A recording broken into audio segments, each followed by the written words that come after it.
TV20 news के फटाफट bulletin में आप सभी का हार्दिक स्वागत है। मैं हूं आपके साथ अशोक वर्मा। बने रहिए हमारे साथ, देखते रहिए टीवी20 न्यूज। इस खबर के प्रायोजक हैं Shanti Sudama group of institution, Shanti Sudama tractors, Shanti Sudama motors, Shanti Sudama Indian cash service, UFL finance bank Azamgarh, जिसके चेयरमैन हैं दीपक राय व संस्थापक हैं सच्चिदानंद राय। इस खबर के प्रायोजक हैं ड्रेसलैंड राहुल नगर मड़िया आजमगढ़, जहां आपको मिल रही है सभी ब्रांडेड कपड़ों पर 50% की भारी छूट। ऑफर सीमित समय तक, जल्द आएं जल्द पाएं। संपर्क करें इन नंबरों पर। उत्तर प्रदेश प्राथमिक शिक्षक संघ द्वारा जिला बेसिक शिक्षा कार्यालय पर अपनी विभिन्न मांगों को लेकर धरना प्रदर्शन किया गया व मुख्यमंत्री के साथ ही बेसिक शिक्षा मंत्री को भी जिला बेसिक शिक्षा अधिकारी के माध्यम से ज्ञापन दिया गया। अपने संबोधन में शिक्षक संघ के वक्ताओं ने अपने उद्बोधन में कहा कि शिक्षक संघ प्रदेश में संचालित परिषदीय विद्यालयों में कार्यरत शिक्षिकाओं का विभाग द्वारा गोपनीय आख्या मांगे जाने से दुखी है, जिसकी संघ निंदा करता है। उन्होंने कहा कि बेसिक शिक्षा विभाग में भ्रष्टाचार चरम सीमा पर है, चाहे वो ड्रेस वितरण का कार्यक्रम हो या मिड डे मील का या अध्यापकों के स्थानांतरण का मामला हो, हर जगह भ्रष्टाचार बड़े पैमाने पर किया गया है। शिक्षक नेता ने कहा कि विद्यालयों के मत का पैसा शिक्षकों के खाते में डाला जाए, जिससे व्यापारियों का भुगतान किया जा सके और ड्रेस का वितरण सुचारू रूप से हो सके। उन्होंने कहा कि कायाकल्प योजना के तहत विद्यालयों में हो रहे कार्यों के शिक्षकों की कोई भूमिका नहीं है और न ही इसके लिए कोई शिक्षक उत्तरदायी है। इस योजना को पूर्ण करने की जिम्मेदारी ग्राम प्रधान व जनप्रतिनिधियों की है। उन्होंने कहा कि प्रदेश भर के शिक्षक पूरी निष्ठा के साथ देश हित में कार्य करते हैं। क्या कुछ कहा सुरेंद्र प्रताप सिंह, जिलाध्यक्ष प्राथमिक शिक्षक संघ उत्तर प्रदेश ने, आपको सुनवाते हैं। मैं सुरेंद्र प्रताप सिंह, जिलाध्यक्ष प्राथमिक शिक्षक संघ आजमगढ़। अच्छा, किस लिए धरना था ये? आज यह धरना जो हम लोग दे रहे हैं, यह अध्यापकों की समस्याओं को लेके है। मैं बीएसए कार्यालय पे धरना इसलिए दे रहा हूँ कि यहाँ तो भ्रष्टाचार एकदम व्याप्त हो गया है। आप समझिए, यहाँ यूनिफॉर्म के नाम पर, यहाँ स्वेटर के नाम पर, कंपोजिट ग्रांट के नाम पर शिक्षकों का शोषण किया जाता है। और तो और है, अभी कुछ शिक्षक हमारे साथी जो इधर अंतर जनपदीय में गए हैं, काफ़ी परेशान हो गए। तो मैं यह धरना जो है शिक्षकों की मांग को लेके, यूनिफॉर्म का पैसा अभी तक नहीं मिला, स्वेटर का पैसा 2 साल हो गया अभी तक नहीं अध्यापक पाए, और जो फर्म वाले हैं, जो बेचने वाले हैं, वो अध्यापक को परेशान कर रहे हैं। इसलिए इन सब मांगों को लेकर यहाँ आज धरना दे रहा हूँ। 2-2 साल जिस व्यापारी का पैसा ना मिले वो तो परेशान करेगा ही।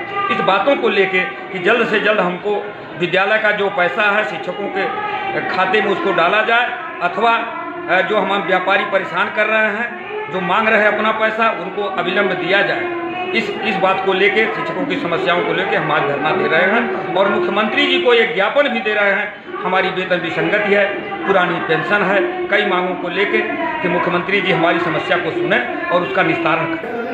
कायाकल्प योजना बनाई गई, जिसमें प्रधान और ग्राम पंचायत अधिकारी को विद्यालयों का कायाकल्प कराना है, लेकिन उसको न नंबर दे करके शिक्षकों को गोपनीय आख्या के नाम पर एक शोषण करने की रणनीति बनाई जा रही है, जिसका हम शिक्षक जो विरोध करने के लिए एकत्र हुए हैं। और हम जिला अधिकारी के माध्यम से मुख्यमंत्री को और बेसिक शिक्षा मंत्री को ज्ञापन देंगे, क्योंकि ये योजना निश्चित रूप से सैद्धांतिक रूप से यह पंचायती राज की योजना है। पंचायती राज का विद्यालयों को कायाकल्प कराना है और कायाकल्प न करके शिक्षकों को प्रताड़ित किया जा रहा है। हमारी और तमाम मांगें हैं, 30 दिवसीय ईएल की मांग है, हमारा 1741 और 1850 की मांग है, हमारी 22 की मांगों को लेकर के हमें धरना दे रहे हैं। हमारा बीएसए से भी कुछ मांगे हैं, जो हमारा पिछले साल का स्वेटर का बकाया है, हमारा जो 25% ड्रेस का बकाया है, विद्यालयों का बकाया है, और तमाम नवनियुक्त शिक्षकों का वेतन का सत्यापन होना है। 4 महीने से शिक्षक कार्य कर रहे हैं, उनको वेतन नहीं मिल रहा है। इन तमाम मांगों को लेकर के हम बीएसए कार्यालय पर धरना दे रहे हैं और बीएसए को बुलाया गया हो, ज्ञापन देंगे।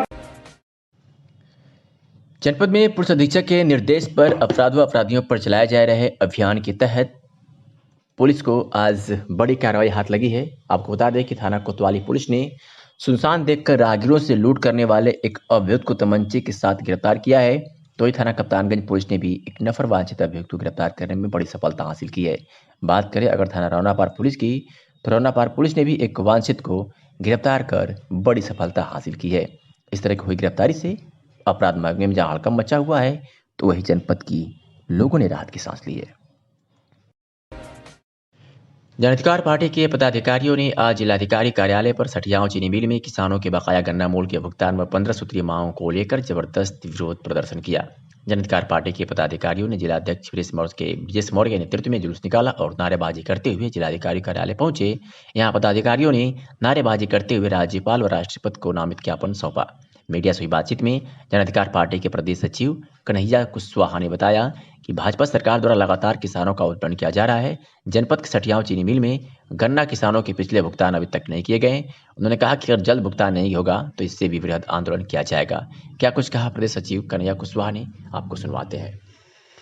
मामला हम लोग जो है 22 जून से हम लोग धरना प्रदर्शन और मामला दे रहे हैं और हमारे 15 सूत्री मांगे हैं, जिस मांग को लेकर हमेशा हम लोग हर सोमवार को आते हैं कलेक्ट्रेट में और ज्ञापन देते हैं। जैसे हमारी मांग किसानों को लेकर है, जो कृषि बिल अभी चल रहा है इसको लेकर के है। शिक्षा में अगर हम देखते हैं दोहरी शिक्षा नीति जो सरकार अपना रही है उसको लेकर हम लोग मांग कर रहे हैं। शिक्षा एक समान होनी चाहिए, चाहे हमारा बच्चा प्राइमरी में पढ़े चाहे कॉन्वेंट में पढ़े, सिलेबस एक होना चाहिए। इसके लिए हम लोग मांग कर रहे हैं। अभी हम जो बेरोजगार हमारे साथी जो कोरोना के लिए महामारी के लेकर आज घरों में बैठे हुए हैं, उनके लिए कम से कम एक मुश्त 15,000 रुपये और 7,500 रुपये कम से कम एक साल दिया जाए, इसके लिए हम लोग मांग कर रहे हैं सरकार से।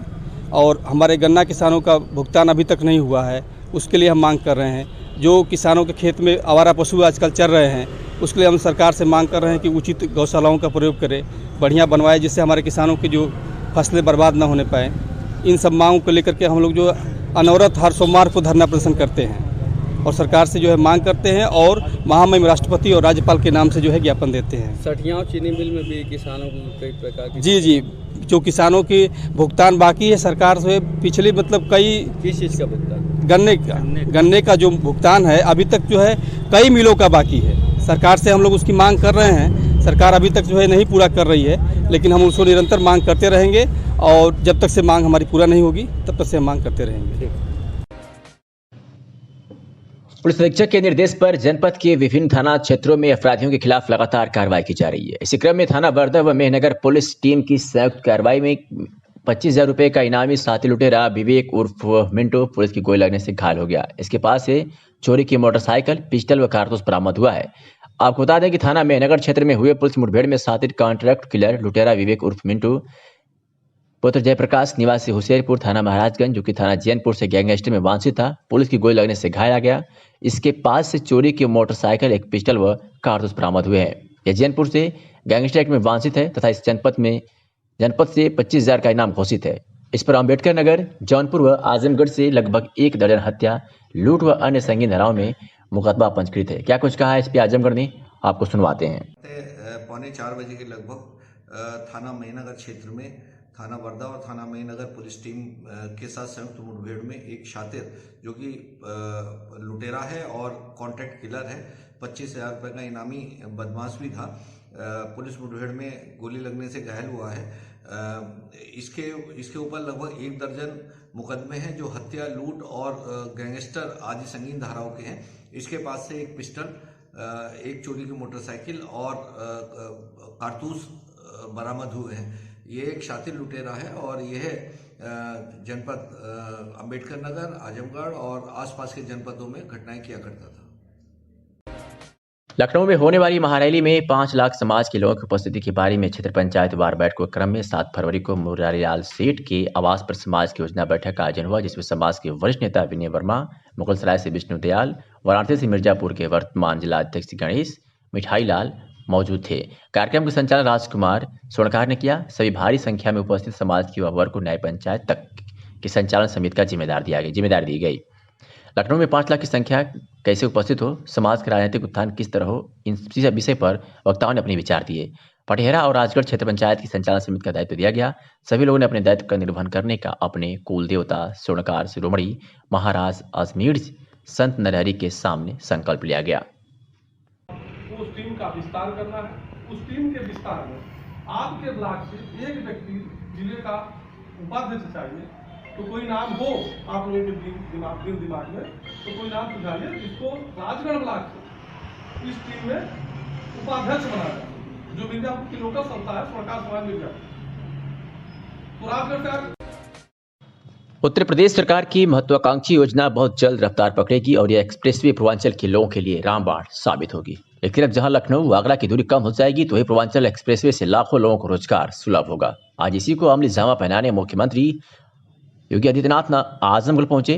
बता दें कि आजमगढ़ में पूर्वांचल एक्सप्रेसवे के निर्माण प्रगति का निरीक्षण करने पहुंचे सीएम योगी आदित्यनाथ ने अपने संबोधन में कहा कि प्रयास है कि 31 मार्च तक इसका निर्माण पूरा होगा। इसके बाद यहां औद्योगिक क्लस्टर बनाएंगे। अप्रैल में जब प्रधानमंत्री इसका लोकार्पण करेंगे तो यह विकास का रोल मॉडल साबित होगा। यहाँ के युवाओं के लिए रोजगार के अवसर पैदा होंगे। आजमगढ़ के सठियाव क्षेत्र के मोजरापुर में निरीक्षण को पहुंचे सीएम ने अधिकारियों संग बैठक की। पूर्वांचल एक्सप्रेसवे निर्माण की कार्यदायी संस्था यूपीडा के अध्यक्ष अवनीश अवस्थी, मंडलायुक्त विजय विश्वास पंत, डीआईजी सुभाष चंद्र दुबे, डीएम व एसपी भी मौजूद रहे। मुख्यमंत्री ने समीक्षा के बाद बीजेपी कार्यकर्ताओं किसानों को संबोधित भी किया। उन्होंने कहा कि 4 वर्ष पूर्व आजमगढ़ की छवि बहुत खराब थी, लोग अपना पिंड छुड़ाते थे, लेकिन अब यह विकास का मॉडल बनेगा। कई हाईवे से आजमगढ़ को जोड़ा जा रहा है। यहाँ पर भूमि की थोड़ी दिक्कत आ रही है, इसलिए विश्वविद्यालय निर्माण का कार्य शुरू नहीं हो सका है, लेकिन जल्द ही इसको भी निपटाया जाएगा। सीएम ने यह भी कहा कि जब 2018 में पीएम ने पूर्वांचल एक्सप्रेस रोड का शुभारंभ किया था तब 3 वर्ष का लक्ष्य रखा गया था। कोविड महामारी के बाद भी इस रोड को 3 वर्ष से पहले पूरा करा लिया जाएगा। क्या कुछ कहा सीएम ने, आपको सुनवाते हैं। विकास की संभावनाओं की एक आशा की किरण है। आज से 2.5 वर्ष पहले प्रधानमंत्री मोदी जी ने इसी आजमगढ़ में इस एक्सप्रेसवे का शिलान्यास किया था। अनुमान करिए कि पिछले 2-2.5 वर्ष के दौरान पूरी तस्वीर आपको बदलती हुई दिखाई दे रही होगी। यह आपके विकास की जो अपेक्षाएं थी, उन अपेक्षाओं पर पंख लगा करके विकास के साथ आप सबको जोड़ने का एक प्रयास है प्रदेश सरकार के द्वारा। और इस दिशा से आज मैं स्वयं भी इस एक्सप्रेसवे के निरीक्षण के कार्यक्रम के साथ गाजीपुर से ही चला हूं। गाजीपुर, मऊ, आजमगढ़ होते हुए फिर हम लोग आगे बढ़ रहे हैं। हम सबको इस बारे में ध्यान रखना होगा कि विकास ही वास्तव में हम सबके जीवन में परिवर्तन लाएगी। और आजमगढ़, अनुमान करिए आज से 3 वर्ष 4 वर्ष पहले तक आजमगढ़ के नाम से लोग कांपते थे। आजमगढ़ के नाम पर लोग किराए में मकान नहीं देते थे। यहां का युवा अगर कहीं जाता था, आजमगढ़ नाम बता देता था तो लोग उसको पिंड छुड़ाते थे। लेकिन अब आजमगढ़ विकास की एक नई आशा की किरण के साथ आगे बढ़ रहा है। और आशा की एक किरण एक्सप्रेसवे यहां के औद्योगिक विकास को एक नई ऊंचाइयों तक पहुंचाएगा। साथ ही साथ हम आजमगढ़ में विश्वविद्यालय भी दे रहे हैं। विश्वविद्यालय के लिए जमीन की समस्या आ रही है, ये आजमगढ़ वासियों को सोचना चाहिए। अब तक नहीं तो विश्वविद्यालय का कार्य भी प्रारंभ हो गया होता।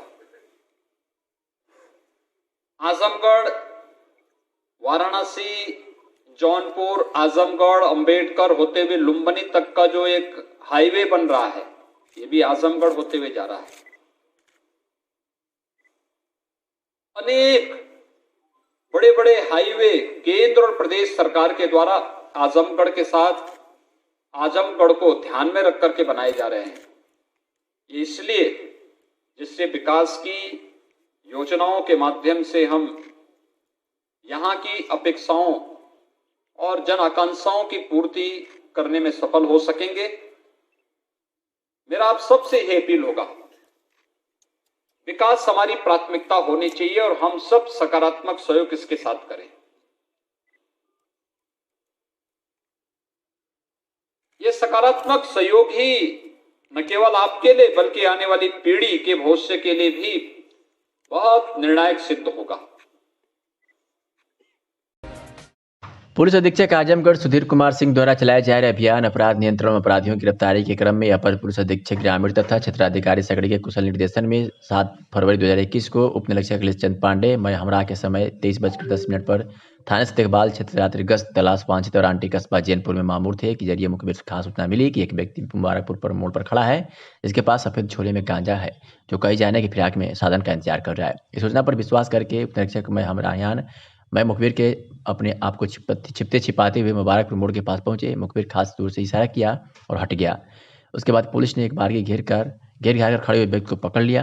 पकड़े गए व्यक्ति का नाम पता पूछा गया तो अपना नाम सुरेंद्र कुमार पुत्र स्वर्गीय कालीचरण निवासी बासीपुर थाना जैनपुर जनपद आजमगढ़ बताया तथा हाथ में लिए झोले के बारे में पूछने पर बताया कि साहब इस झोले में गांजा है, जिसको बेचकर अपने परिवार का जीवन यापन करता हूँ। उसके दाहिने हाथ में सफेद झोले को खोलकर देखा गया तो झोले के अंदर गांजा भरा है। मौके पर बाजार से कांस्टेबल संजय कुमार को भेजकर इलेक्ट्रॉनिक तराजू मंगाकर तौला गया तो गांजा की मात्रा 2 किलोग्राम 200 बरामद हुआ। महाराजगंज ब्लॉक में प्रसिद्ध भैरव बाबा धाम में स्थित सौदा क्षेत्र व संत रविदास मंदिर के बीच चल रहे विश्राम गृह को बाउंड्री वाल बनाकर अतिक्रमण करने का विवाद चर्चा का विषय बना हुआ है। मामला अखेवट ग्राम सभा में नवीन प्रति पर 55-60 वर्ष पहले बने रविदास मंदिर और सैकड़ों साल से हो रहे सौदा की जमीन का है। पूर्व प्रधान के अनुसार उक्त जमीन न तो मंदिर के नाम है और न ही सौदा क्षेत्र के नाम, परंतु सैकड़ों वर्षों से हो रहे सौदा की क्रिया लोगों के लिए एक प्रकार से आस्था के रूप में लिया जाता रहा है। इसके लिए ग्राम सभा व नगर पंचायत महाराजगंज द्वारा जमीन के कुछ हिस्से में सौदा गृह, शौचालय, विश्राम गृह और रैन बसेरे का निर्माण करा दिया गया है। विवाद तब हो गया जब संत रविदास मंदिर द्वारा नवीन प्रति की खाली पड़ी जमीन और नगर पंचायत द्वारा बनवाए गए रैन बसेरे को बाउंड्री वाल बनाकर कब्जा कर लिया गया। इसको लेकर दोनों पक्षों में कई बार राजस्व अधिकारियों और स्थानीय प्रशासन के समक्ष वार्ता भी हुई और एक आपसी सुलहनामा भी हुआ, परंतु मंदिर द्वारा उसका अनुपालन नहीं किया गया, जिसको लेकर स्थानीय लोगों में असंतोष है। क्या कुछ कहा पूर्व प्रधान और स्थानीय लोगों ने, आपको सुनवाते हैं। नहीं दिए हैं, एसडीएम साहब के यहाँ जो दिया गया था और तहसीलदार साहब आए थे, उन्होंने ज़मीन के बराबर जो है एक 9 फुट का गेट खोलने के लिए आदेश किए थे, जो कि इन लोगों ने उसका पालन नहीं किया। और फिर उसके बाद जो है नवीन प्रति की ज़मीन को कब्जा करने का हक किसका है? सरकार का होना चाहिए या जो है किसी व्यक्ति का? तो ये कौन लोग हैं? ये किस यह जो है रविदास मंदिर के लोग हैं। अब ये लोग कैसे इसका अतिक्रमण कर रहे हैं, इसकी जानकारी हम लोगों के पास है नहीं। इनका ट्रस्ट वगैरह है कि वैसे ही? इनका जो है कोई ट्रस्ट नहीं है। मंदिर भी जो है कहीं दर्ज नहीं है। मंदिर भी जो है नवीन प्रति की ही जमीन में बना हुआ है। और इसका हमने जो है 2015 में प्रस्ताव किया था कि अशोक स्तंभ से पूरब और कुंजू राम के खेत तक यह टोटल ज़मीन जो है सौदागरी के नाम से जो है कर दी जाए, जो कि जो है कुछ कारणवश जो है लेकर आए हैं कप्तानगंज से। अच्छा। यहाँ पर जगह बहुत कम हो गई है, ये लोग बाउंड्री बना लिए हैं, इससे काफी असुविधा हो रही है। या तो एक ही सौ है, कभी कभी 4-5 भी हो जाते हैं जी। तो इतनी गाड़ियाँ हो जाती हैं कि बड़ी दिक्कत होती है, लोगों को यहाँ तक ले आने में बड़ी समस्या हो जाती है। और ये पहले बाउंड्री नहीं थी तो अंदर आदमी बैठ जाते थे, गाड़ियाँ खड़ी हो जाती थी। तो अब काफी बड़ा क्षेत्र का यहाँ पे आना जाना होता है और ये बहुत गलत कर दिए लोग, बाउंड्री बना के बहुत गलत कर दिए हैं। मंदिर था तो मंदिर के बाहर मैदान था, अपना जो भी कर सकते थे करते थे, लेकिन इन्होंने बाउंड्री बना के पूरा गलत कर दिया। अब कहीं जगह नहीं बची है। नए रैन बसेरे का अतिक्रमण है। अच्छा, जो रैन बसेरा बना था यात्रियों के लिए, नया जो बना है, हाँ, उसको भी अतिक्रमण कर लिए ये लोग। अच्छा, उधर नया बना है। अब बताइए, जो बाहर से लोग आ रहे हैं वो कहाँ बैठेंगे? अच्छा, वहाँ कोई मंदिर में कोई रहता भी नहीं, इतनी भीड़ नहीं होती कि वहाँ वो लोग उसका उपयोग कर पाएंगे। बाहर के लोग उसमें जा नहीं पाएंगे तो उसका कोई मतलब नहीं, कितना पैसा लगा के गवर्नमेंट का, वो बेकार ही जाएगा। आप कहाँ से आए हैं? कप्तानगंज। क्या करने आए हैं आप? यहाँ सौ लेकर आए हैं जलाने के लिए। अच्छा। गाड़ियाँ आप लोग कहाँ खड़ी हैं? गाड़ी तो ये बाहर खड़ी है, वहाँ खड़ी है, ये बाउंड्री के बाहर खड़ी है। यहाँ से दूर है? यहाँ से दूर है। जब से ये बाउंड्री बन गई तब से बड़ी दिक्कत हो रही है। मिर्जापुर में एसपी के निर्देश पर अपराध व अपराधियों पर नियंत्रण हेतु चलाए जा रहे अभियान के तहत जनपद की पुलिस को बड़ी कामयाबी हासिल हुई है। आपको बता दें कि मिर्जापुर पुलिस ने पूर्व प्रधान हत्याकांड के आरोपी को गिरफ्तार किया है और उसके पास से 50 किलो गांजा बरामद किया है। आपको बता दें कि एसपी के निर्देश पर पूर्व प्रधान हत्याकांड में शामिल शूटर एक साथी संग गिरफ्तार हुआ है और 50 किलो गांजा के साथ गिरफ्तार किया गया है। ये प्रतापगढ़ का रहने वाला बताया जा रहा है और इसका नाम भूपेंद्र है, जो 2 माह पूर्व इसकी प्रधान की गोली मारकर हत्या की थी। वर्चस्व को लेकर यह हत्या हुई थी। देहात कोतवाली क्षेत्र के बेलहरा मोड़ से इसकी गिरफ्तारी हुई है। ये लगभग 2.5 महीने पहले 20 नवंबर को बेलहरा मोड़ पर राजेश यादव प्रधान की हत्या हुई थी, जिसको हम लोगों ने एक चुनौती के रूप में किया था। इसमें 7 मुलजिम पहले ही जेल जा चुके हैं, शूटरों की गिरफ्तारी बाकी थी। इसी बीच हमारी स्वाट टीम, इंटेलिजेंस की टीम, स्थानीय टीम शूटरों की खोजबीन लगी हुई थी। कल ये पता चला कि घटना से संबंधित शूटर सोनभद्र की तरफ से स्विफ्ट गाड़ी में अपने एक साथी के साथ आ रहा है। ये जरिए मुखबिर सूचना मिली थी। इस पर हमारी टीम ने घेराघारी की और मौके से गाड़ी और 2 अभियुक्तों को गिरफ्तार किया, जिसमें से एक शूटर और उसके साथ उसका एक साथी है। उनके पास से घटना में प्रयुक्त की गई पिस्टल बरामद की गई और साथ में जो स्विफ्ट गाड़ी थी उसमें 50 किलो गांजा की बरामदगी हुई है। अच्छा, कौन है, क्या, कहाँ से हायर किया गया था? ये जैसा कि पहले बताया गया है कि ये जेल में रहते हुए साजिश की गई थी। वो वही शूटर है कुणाल, उसने अपना नाम कुणाल बताया है और घटना के संबंध के बारे में इसने पूरी जानकारी दी और घटना के समय उपस्थित रहकर गोली मारना बताया है। इसके कब्जे से 30 mm की पिस्टल बरामद की गई है और साथ में एक जिंदा कारतूस भी है। ये वही पिस्टल है जो घटना में प्रयुक्त की गई थी। आपराधिक इतिहास कुछ इनके बारे में पता चल पाया? किस गैंग के ये लोग हैं? कोई गैंग इनका है क्या, कुछ पता? इनके आपराधिक इतिहास के बारे में पता किया जा रहा है। अच्छा, अभी कितने लोग अभी बाकी हैं इसमें? फिलहाल अभी तो एक शूटर की गिरफ्तारी बाकी है। इससे संबंधित और जितने भी लोग प्रकाश में आएंगे हम उनकी भी गिरफ्तारी करेंगे। बीएसए की तरफ से भेजी गई 21 जर्जर स्कूलों के भवन निर्माण के लिए शासन की तरफ से 29 लाख रुपए स्वीकृति प्रदान करते हुए बजट जारी कर दिया गया है, जबकि शासन के निर्देश पर अन्य जर्जर भवनों की सूची तैयार की जा रही है। शिक्षा विभाग की तरफ से अब तक कुल 434 जर्जर भवनों की सूची तैयार कर नया निर्माण के लिए बीएसए को रिपोर्ट भेजी जा चुकी है। जर्जर भवनों का सर्वे कर फरवरी माह के अंत तक रिपोर्ट मांगी गई है। समग्र शिक्षा योजना के तहत जर्जर परिषदीय विद्यालयों को संवारा जाएगा। इसके लिए बेसिक शिक्षा विभाग की तरफ से 21 स्कूलों की सूची भेजी गई थी, जिसमें 18 प्राइमरी स्कूल और 3 जूनियर हाई स्कूल के भवन शामिल है। बेसिक की तरफ से भेजी गई इस रिपोर्ट पर सरकार की तरफ से नए भवन का निर्माण के लिए 29 लाख रुपए जारी कर दिया गया है। भेजे गए बजट में प्राइमरी स्कूल के भवन निर्माण के लिए 11 लाख रुपए और उच्च प्राथमिक विद्यालय के लिए 18 लाख रुपए स्वीकृत हुए हैं। धन मिलने के बाद जहां इन स्कूलों के भवन निर्माण की प्रक्रिया शुरू हो गई है, वहीं डीएम के निर्देश पर अन्य जर्जर विद्यालयों की सूची तैयार करने के लिए 3 सदस्यीय टीम का गठन किया गया है। लखनऊ से मऊ जाते समय नेता प्रतिपक्ष राम गोविंद चौधरी का समाजवादी पार्टी के कार्यकर्ताओं ने विधायक डॉक्टर संग्राम यादव तथा पूर्व प्रमुख चंद्रशेखर यादव के नेतृत्व में जोरदार स्वागत किया गया। अतरौलिया के निरीक्षण भवन में सपा कार्यकर्ताओं ने माला पहनाकर नेता प्रतिपक्ष का जोरदार स्वागत किया। इस दौरान अतरौलिया सर्किट हाउस में पत्र प्रतिनिधियों से वार्ता करते हुए राम गोविंद चौधरी ने कहा कि सरकार के बजट में कुछ है ही नहीं, वही घिसा पीटा बजट है। पहली बार ऐसी तानाशाही सरकार आई है जो किसानों के लिए रोड पर कील ठोक रही है। आज पूरे देश का किसान अपना हक मांग रहा है और सरकार उसको आतंकवादी, खालिस्तानी, देशद्रोही सब उपाधि दे रही है। आज सुनाते हैं कि नेता प्रतिपक्ष राम गोविंद चौधरी ने और क्या कुछ कहा। किसी देश ने किया, ये पहली दुनिया में सरकार है जो अपने ही जनता को अपना दुश्मन मान रही है। तो समझिए कि जो राजा अपने प्रजा को अपना दुश्मन मानने लगे, उस राजा का जाना तय है। भले कुछ विलम्ब हो सकता है। ये किसान आंदोलन कह रहे हैं कि कभी कहे कि एक स्टेट का है, 2 स्टेट का है, केवल पश्चिमी उत्तर प्रदेश का है। अब ये किसान का आंदोलन पंजाब, हरियाणा, पश्चिमी उत्तर प्रदेश का नहीं, हिंदुस्तान का है और दुनिया के कई देश और कई महत्वपूर्ण लोगों ने इसको समर्थन दिया है। सर, मुख्यमंत्री जी आज जिले में हैं, आप भी जिले में हैं, तो उस नेता सदन है, मैं नेता विपक्ष हूँ जी। मैं जहाँ जहाँ जाएगा उनका पीछा मैं करूँगा।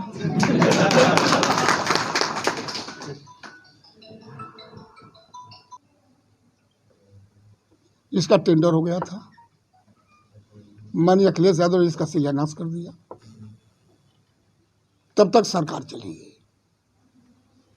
तो फिर ऐसे ही मुख्यमंत्री हैं कि अपने प्रधानमंत्री को भी अंतर्कार में रख करके इसका प्रधानमंत्री से फिर शिलान्यास करवाए, टेंडर कैंसिल किया और टेंडर अपने चाहते लोगों को दे दिया। इसकी ऊंचाई कम कर दी, इसकी चौड़ाई कम कर दिया, सर्विस रोड खत्म कर दिया। जो किनारे किनारे मंडी समितियां और इस तरह सब चीज़ बनने थे, उसको ख़त्म कर दिया केवल ये दिखलाने के लिए कि अखिलेश यादव से कम दाम बना दें। उत्तर प्रदेश की सरकार बिल्कुल नाकाम सरकार है। सर, आगामी विधानसभा चुनाव आप किन किन मुद्दों को लेकर के मैदान में उतरेंगे? किसान, नौजवान, बेरोजगार छात्र, महिलाएं, हर चीज़ के, हर विकास, हर मुद्दे को लेकर के हम जनता के सामने जाएंगे हमारे नेता अखिलेश यादव। अब मैं ये समझ रहा हूँ, हम लोग भी जमीन के आदमी हैं, छात्र जीवन से, कि अब लोगों को मौका मिला है ये जानने का कि आखिर में 12 से 17 तक अखिलेश जी ने क्या किया, और 17 से अब तक या जो बीतेगा 1 साल और योगी जी ने या भारतीय सरकार ने क्या किया है। लोग तुलना कर रहे हैं, तो लोगों के दिमाग में आ रहा है कि जब तक पुनः अखिलेश जी को उत्तर प्रदेश का मुख्यमंत्री नहीं बनाया जाएगा, न किसान सुखहाल होगा, न बेरोजगार छात्रों को नौकरी मिलेगी, न जनता की कभी सुविधाओं से वंचित नहीं होगा, और प्रदेश का चौतरफा विकास होगा, सभी जाति वर्ग धर्म के लोगों का काम होगा, और शांति वातावरण, कानून व्यवस्था दुरुस्त रहेगी, शांति वातावरण बना रहेगा। गोरखपुर जोन में पिछले 3 साल में अब तक 100 लोगों पर आ चुका राष्ट्रीय सुरक्षा कानून की कार्रवाई की गई है। साथ ही अपराध में से कमाई गई बदमाशों की 154 करोड़ रुपए की संपत्ति भी जब्त की गई है। जोन की पुलिस अब तक 1054 बदमाशों पर गैंगस्टर के तहत कार्रवाई कर चुकी है। 3239 बदमाशों को जेल भेजा गया है। पुलिस की इस कार्रवाई से गदगद एडीजी जोन दावा शेरपा कई अफसरों को बेहतर काम के लिए प्रशस्ति पत्र भी दे चुके हैं। उत्तर प्रदेश में मुख्यमंत्री बनने के बाद योगी आदित्यनाथ ने बदमाशों पर सख्त कार्रवाई का आदेश दिया था। इसके बाद पुलिस ने कार्रवाई तेज कर दी। इसका नतीजा यह है कि पिछले 3 साल में गोरखपुर जोन की पुलिस ने बदमाशों के खिलाफ कार्रवाई तो की है, अपराध के जरिए उनकी कमाई गई संपत्ति को भी जब्त कर लिया है। गोरखपुर जोन के 11 जिलों में पिछले 3 साल के भीतर 100 बदमाशों पर रासुका के तहत कार्रवाई की गई है। रासुका की कार्रवाई में गोरखपुर जोन का देवी पाटन परिक्षेत्र सबसे आगे रहा है।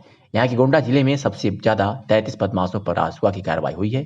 वहीं बहराइच में 27 तो बलरामपुर और श्रावस्ती में 5-5 बदमाशों पर रासुका की कार्रवाई हुई है।